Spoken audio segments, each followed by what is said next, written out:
आज या अरण्येश्वर महादेवाच्या उत्सवानिमित्त आपण सर्व सज्जन श्रोते मायबाप आपण आम्हाला आमंत्रित करून जी सेवा करण्याची संधी दिली, मी प्रथमतः सर्व थोर महान व्यक्तींचं अभिनंदन करून आमचे परमपूज्य सद्गुरू गुरुवर्य गोदाराम दादा चौरे त्यांच्या अनुपस्थितीमध्ये हा कार्यक्रम पार पाडायचा आहे आणि पहिल्यांदाच त्यांच्या अनुपस्थितीमध्ये मी तुमच्या आरंगावामध्ये 2 वर्ष आलो नाही, मला क्षमा असावी. अनेक प्रेम करणारे गाव आहेत महाराष्ट्रामध्ये. प्रत्येकाला वाटत का तुमची सेवा आमच्या गावात असावा. दिवस असतो एक, तो बी महाशिवरात्र. प्रत्येक आंबेगाव जुन्नर खेड त्या भागामध्ये संपूर्ण नगर जिल्हा असो पुणे जिल्हा असो हा 1 दिवसाचा जो उत्सव सोहळा असतो ते प्रत्येकाला वाटत काहीतरी ज्ञानमार्ग आम्हाला कुठून तरी कोणाकडून तरी मिळावा. ह्या येतो अर्थ अण्णाभाऊनी मला फोन केला, भाऊ यावर्षी आरंगावला यावा लागेल. चालेल म्हणलं, इच्छा आहे तुमची. सद्गुरू गेल्यापासून अण्णाभावांचं मार्गदर्शन लाभलं. गुरुपुत्र आहेत ते, त्यांनी सांगितलेलं आम्हाला काम बजावाच लागणार आहे. आमचे गुरुवारी हयात नाही आहेत.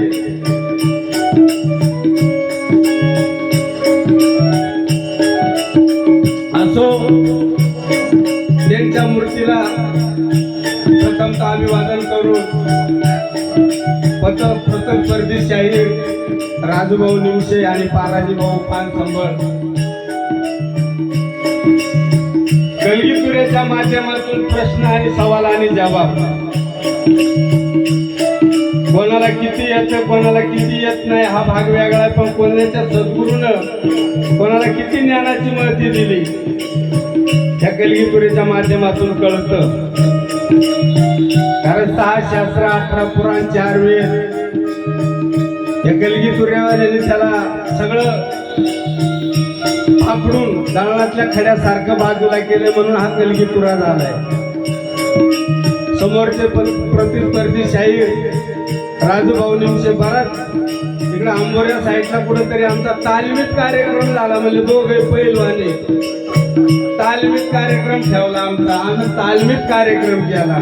वेळ कमी होता, तसा आजही वेळ कमी आहे, पण चला,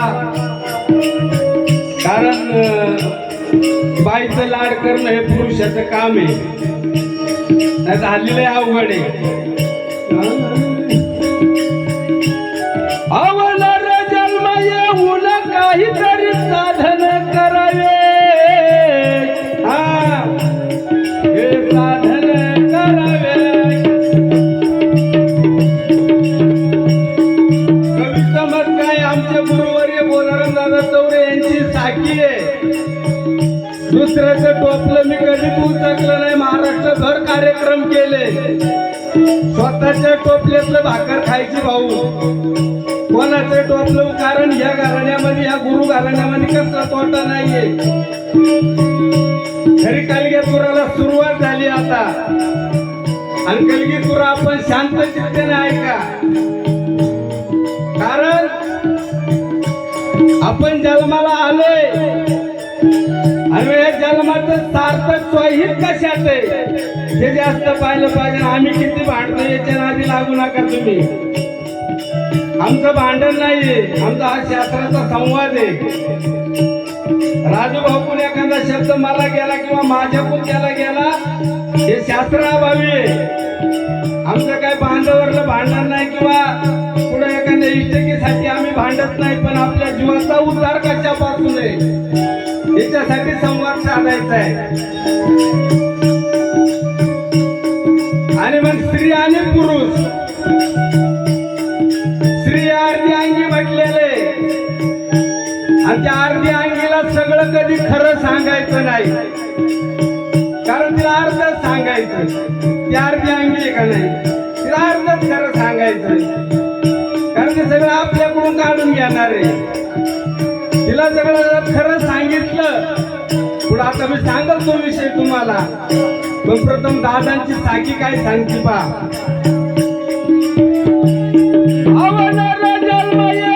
काहीतरी साधन करावे, हे साधन करावे.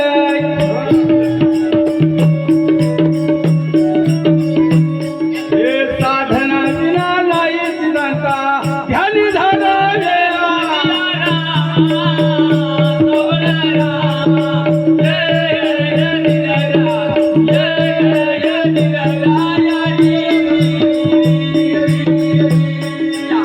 राजू भाऊने छंद गायला, साकी गायली, पद गायलं,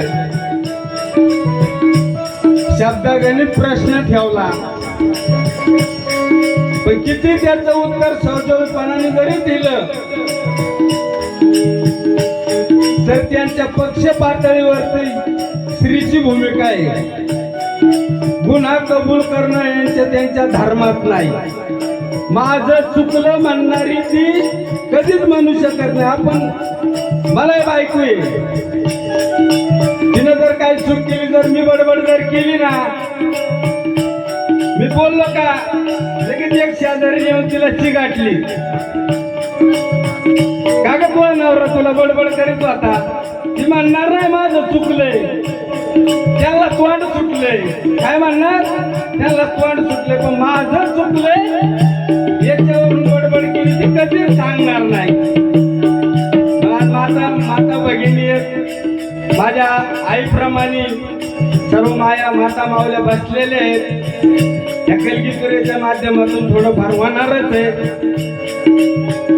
झालं नवऱ्याला वाटत हा थोडा बोलला, आपण बोललो तिला थोडी जागे होईल. नाही, तिचा एखादी सोडणार नाही. जर असं नसेल कोणाचं तर मी बायको आज सोडून दे. कोणाची बायको म्हणत असेल का ते नवऱ्या समोर का माझं चुकले, मी माझी बायको सोडून देईन, मी पण इथून पुढे परपंच सोडून देईल बुवा. झालं नवरा म्हणतो हिला बोलून काय समजलं नाही, मग काय खाला झपाटा देतो. ती म्हणत नाही माझं चुकलंय बुवा, तिने त्याचा हात थळथळी आलं. हा कलगीचा हेतू आहे. मग आपलं स्वाहित कशात आहे, आपण नर जन्माला आलोय, आपल्याला साकीचं वर्म पाहिजे. अवनाम साधना कैसी करावी, गुरुमुखी ऐकावे, गुरुमुखी ऐकावे. कारण पुराणातला विषय मी सहसा हाताळीतच नाही, पण आज राजू भाऊ साठी हाताळणार आहे.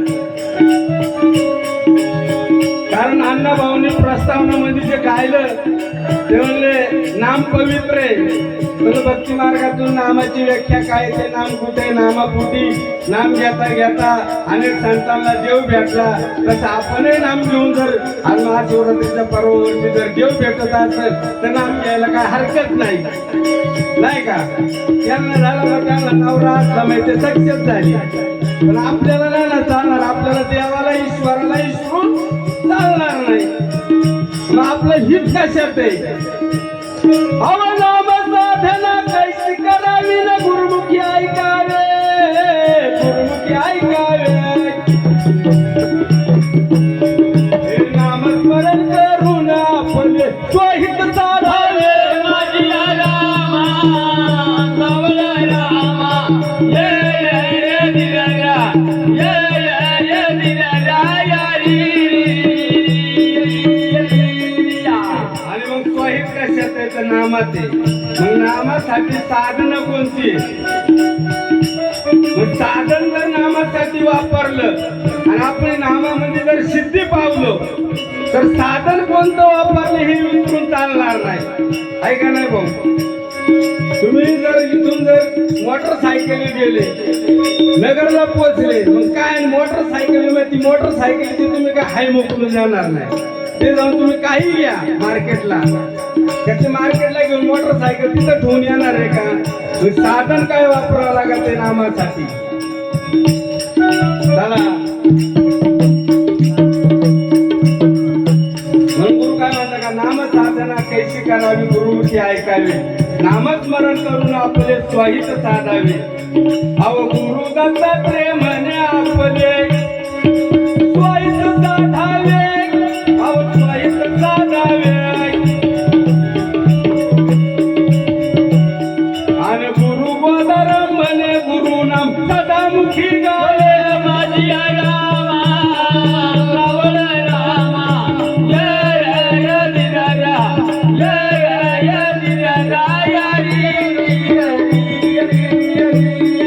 म्हणून नाम श्रेष्ठ सांगितलेले.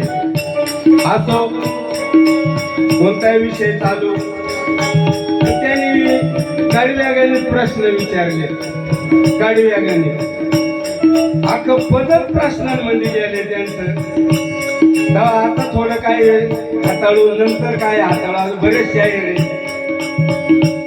सगळं काय मी माझ्या वाट्याला घेत नाही.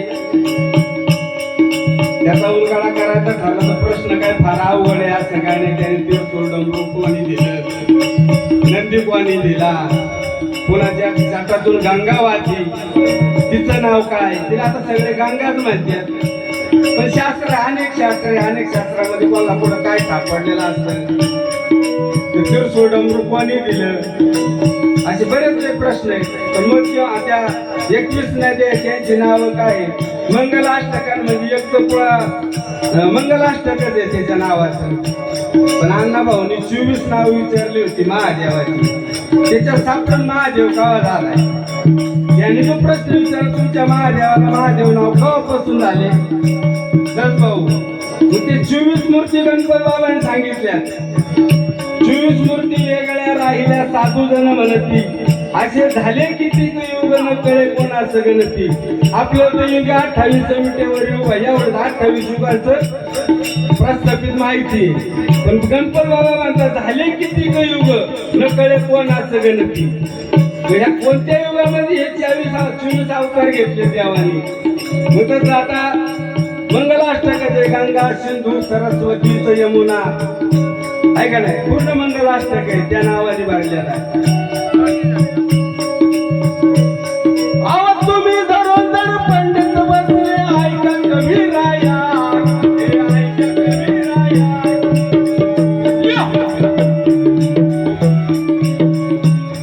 आणि पार्वती करी प्रश्न शंकरा शब्दाला शेवाया.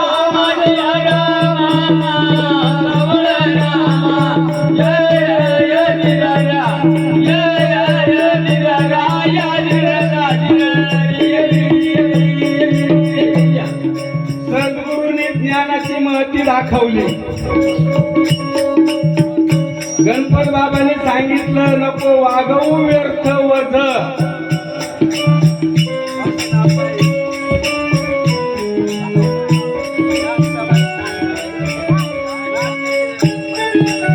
हे पहा आमच्या आजीबाई यांनी पार केले 101 रुपया दिला. जानकाबाई नाग असं त्या मातेचं नाव आहे. तरी सर्व पार्टी त्यांचे आभारी आहे.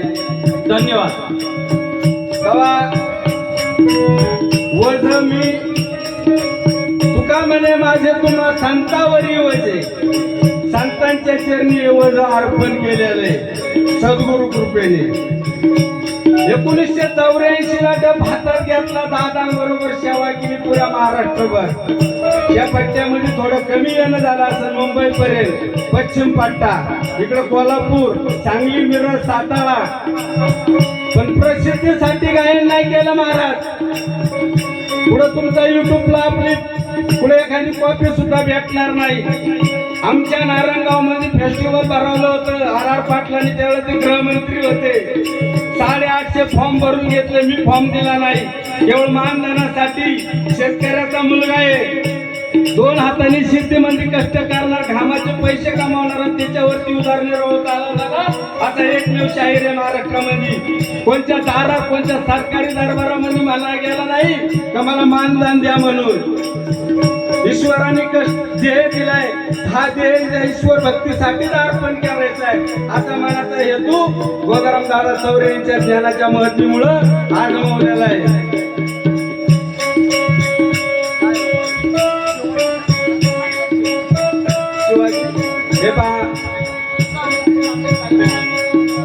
इथे शायराने आपल्याला शिवाजी शाहीर वासुदेव यांनी पार्टीला संपूर्ण 11 रुपये दिले. पार्टीचे यांचे अभिनंदन करते. धन्यवाद. असो प्रसिद्धीसाठी कधीच नाही गायन शिकलो मी, म्हणून ही पार्वती शंकराला नेहमीच प्रश्न विचारते. पण शंकर असा आहे, तो गोसावी,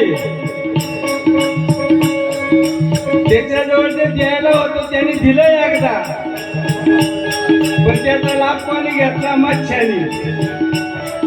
ते नाम दिलं पण ते मच्छानी लाभ घेतला ना. नवनाथग्रंथ वाचा तुम्ही. तिच्याजवळ ते राहिलं नाही म्हणून तिचा मार्ग तिला तो कळला नाही. आता एक त्रिशूळ डमरू हे विषय जे आहेत ते पुराणात कथावाचक आहे, काल्पनिक कथावाचक आहे. अरे भूमीवर ते पाप झाले, भूमीवर ते पाप झाले, नाही सण झाले त्याला, नाही सण झाले त्याला.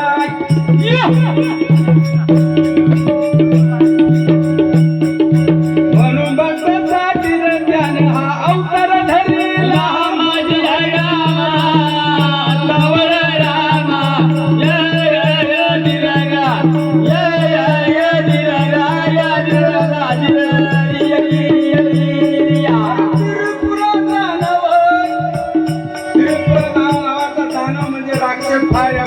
पाप करून गेला.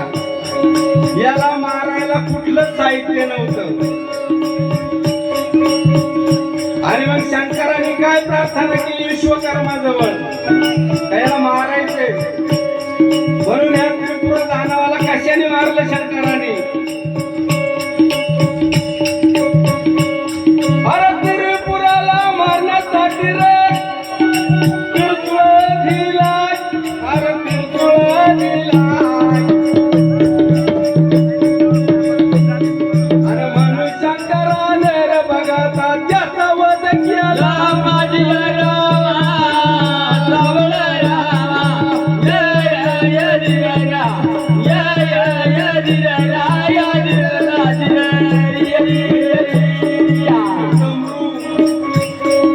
विश्वकर्माने दिलेले. आता भाग राहिला गंगा. हिचं नाव काय?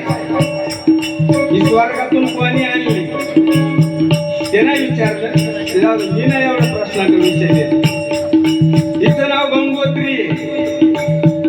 ही भागीरथ राजाने आणलेली जमिनीवरती, पण ती शंकराच्या जटेमध्ये येऊन पडली म्हणून तिचं नाव गंगोत्री आहे. जेवढं माझ्या वाचण्यात कथनात आले तेवढं माझ्या मतीप्रमाणे मी सांगणार आहे. बाकीचं राहायला तो भाग दुसरीकडे. पुढच्या भागामध्ये काही प्रश्न दुसरे शाहीर सांगतीलच.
बरेच शाहीर मंडळी नाही का माणसं. थोडक्यात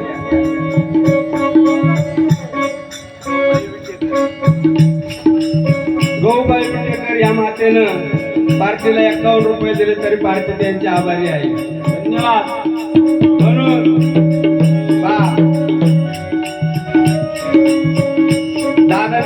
ज्या माध्यमातून नामाला श्रेष्ठ आहे ते. आणि मग ते नाम घेण्यासाठी आपण सदैव तत्पर कसं पाहिजे, त्याच्यासाठी काय केलं पाहिजे. हे मुंडा आदी मन मुंडा, मुंडा आदी मन मुंडा, मुंडा मुंडा आदी मन मुंडा, मुंडा आदी मन मुंडा, मुंडा आदी मन मुंडा, मुंडा मुंडा आदी मन मुंडा. मनाला आवरलं पाहिजे. मन जर आवरलं नाही तर आपल्याला काहीच साध्य होणार नाही. म्हणून तर कवी सांगतात, हे मुंडा आदी मन मुंडा, आदी मन मुंडा, मुंडा मुंडा आदी मन मुंडा, मुंडा आदी मन मुंडा, मुंडा आदी मन मुंडा, मुंडा मुंडा आदी मन मुंडा. बोलत गेले मुंडले नाही, मुंडले नाही.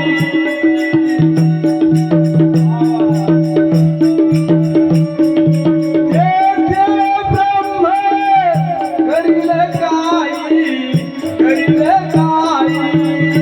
येत ब्रह्मा कैल काही, कैल काही. मुंडा आदी मन मुंडा, मुंडा आदी मन मुंडा, मुंडा मुंडा आदी मन मुंडा, मुंडा आदी मन मुंडा, मुंडा आदी मन मुंडा, मुंडा मुंडा आदी मन मुंडा. बोलत गेले मुंडले नाही, मुंडले नाही. तेथे सद्गुरू करतील काही, मुंडा आदी मन मुंडा, मुंडा आदी मन मुंडा, मुंडा मुंडा आदी मन मुंडा.